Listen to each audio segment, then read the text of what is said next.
ఇలా curd rice ఎప్పుడైనా ఇంట్లో చేసుకొని తినండి. చాలా చాలా టేస్టీగా ఉంటుంది. అచ్చం గుడిలో ఇచ్చిన దద్దోజనం లాగే ఉంటుందండి. ప్రాసెస్ అయితే ఇక్కడ చూసేసేయండి. ముందుగా అయితే వేడి వేడి అన్నాన్ని ఇలా ఒక బౌల్‌లోకి ఏసేసుకొని గరిటెతోటి ఇలా నున్నగా మెత్తగా చేసేసుకోవాలి. సో, ఇలా చేసుకున్న దాంట్లోకి ఒక హాఫ్ లీటర్ కర్డ్ అయితే వేసేసుకొని అందులో కొంచెం వాటర్ కూడా యాడ్ చేసుకోండి. ఒకవేళ వద్దు వాటర్ అనుకుంటే మీరు పాలు కూడా మిక్స్ చేసుకోవచ్చు.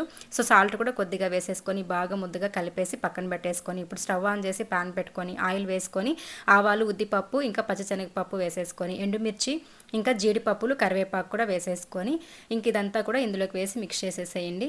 ఇక్కడ మిక్స్ చేసేసుకున్న తర్వాత ఇందులోకి మనము ఒలిచి పక్కన పెట్టుకున్న దానిమ్మ గింజలు అలాగే కొత్తిమీర తరిగి పెట్టుకున్నది ఇవి కూడా వేసేసుకొని బాగా మిక్స్ చేసేసుకున్నామంటే దద్దోజనం అయితే రెడీ అయిపోతుందండి. మనకి గుడిలో ఇస్తే ఎలా ఉంటుందో అలానే ఉంటుంది. నేనైతే కిస్మిస్ కూడా కొంచెం యాడ్ చేసుకున్నాను.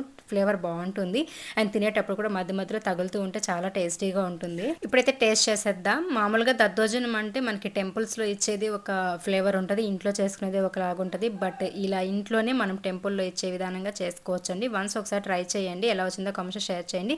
ఫుల్ వీడియో టైటిల్ కింద లింక్ ఇచ్చాను. చూడాలని చూడండి. ఈ వీడియో నచ్చితే లైక్ చేయండి. బాయ్.